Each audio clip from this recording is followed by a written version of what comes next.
Hi friends, ఇప్పుడు వచ్చేసి మీకు కొత్తది చెప్పేస్తున్నాను అనమాట. ఇప్పుడు మీరు ఏంటంటే ప్రతి సర్వీస్కు ఫ్యాన్ చెక్ చేయించుకోండి. ప్రతి సర్వీస్కి ఫ్యాన్ ఎందుకు చెక్ చేయించుకోవాలంటే ఫ్యాన్ అనేది ప్లే ఉంటుంది. ఆ బేరింగ్ అనేది ఒకవేళ పోయినప్పుడు మీకు ఆ బేరింగ్ పోయినప్పుడు కొంచెం ప్లే వస్తుంది. ఆ ప్లే వచ్చినప్పుడు ఏమవుతుంది అంటే ఫ్యాన్ అనేది చిన్నగా తిరుగుతుంది.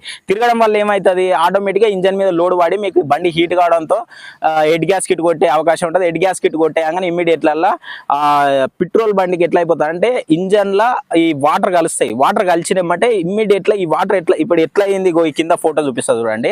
ఈ వీడియోలో అనేది ఈ టైప్ లో కలిసిపోతుంది అనమాట. వాటర్ ఈ ఆయిల్ కలిసినప్పుడు ఇట్లా అవుతుంది. దీనివల్ల ఇంజన్ పోయే అవకాశం కూడా ఎక్కువ ఉంటుంది. కంపల్సరీ ప్రతి ఆయిల్ చేంజ్ కి ఫ్యాన్ అనేది చెక్ చేయించుకోండి. చెక్ చేయించుకోవడం వల్ల బెటర్ ఆప్షన్ ఉంది. ఓకేనా ఫ్రెండ్స్? హాయ్ ఫ్రెండ్స్, ఇప్పుడు వచ్చేసి వర్షాకాలం వస్తుంది అనమాట. ఇప్పుడే బాగా వర్షాలు వస్తున్నాయి. వర్షాలు వచ్చినప్పుడు కార్కి అనేది టైర్ లెవెల్ పోయింది అనుకోగల, వాటర్ టైర్ లెవెల్ పోయినప్పుడు ఏం చేయాలి మీరు అనేది ఇప్పుడు నేను చెప్పబోతున్నాను. పూర్తిగా వినండి వీడియో.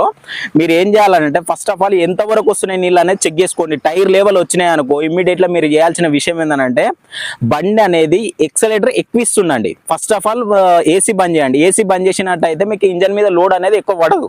స్మూత్ గా మీరు అనలంగా పోతున్నప్పుడు ఎక్సలేటర్ అనేది బాగా వేస్తుండండి. ఒకవేళ మీరు ఎక్సలేటర్ వదిలిపెట్టినట్టయితే సైలెన్సర్లకు నీళ్లు పోయి బండి అయిపోయే అవకాశం ఎక్కువ ఉంటుంది.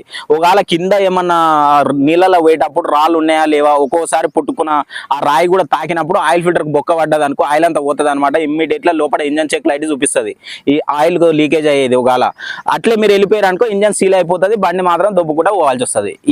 ఇవి నేను చెప్పినట్టు ఫాలో కాండి. ఓకేనా ఫ్రెండ్స్? డన్.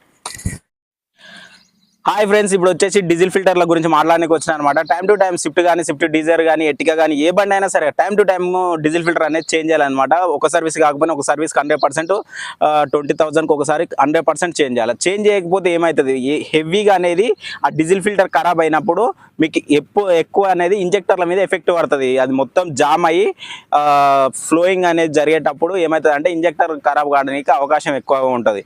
అందువల్ల ఏం చేస్తారంటే ప్రతి సర్వీస్కి కాకుండా సర్వీస్ ఒక సర్వీస్ తప్పించి ఇంకో సర్వీస్కి డీజిల్ ఫిల్టర్ చేంజ్ చేయండి ఖచ్చితంగా. ఓకేనా ఫ్రెండ్స్? డన్. హాయ్ ఫ్రెండ్స్, ఇప్పుడు వచ్చేసి ఫ్యూల్ ఫిల్టర్ కా ఈ వార్నింగ్ లైట్ వస్తుంది అనమాట. ఇది ఎలా తీసేయాలనేది ఇప్పుడు మీకు చెప్తా చూడండి. ఇమీడియట్లీ ఏం చేయాలంటే ఇది టైర్లో మాత్రమే ఈ సింబల్ అనేది వస్తుంది. ఫ్యూల్ ఫిల్టర్ ఇది సెన్సర్. ఈ సెన్సర్ అనేది ఏం చేయాలంటే ఫస్ట్ బండి స్టార్ట్ చేయండి. స్టార్ట్ చేసిన తర్వాత ఈ సెన్సర్ తీసేయండి. 7 నుంచి 8 నిమిషాలు తీసేసిన తర్వాత కరెక్ట్గా మళ్ళీ ఆ సెన్సర్ మళ్ళీ పెట్టేసినమాట మీకు ఫ్యూల్ సెన్సర్ అనేది ఈ సింబల్ అనేది మీకు వెళ్ళిపోతుంది. ఇది ఓన్లీ టైర్లో మాత్రమే వస్తుంది. ఓకేనా ఫ్రెండ్స్? డన్.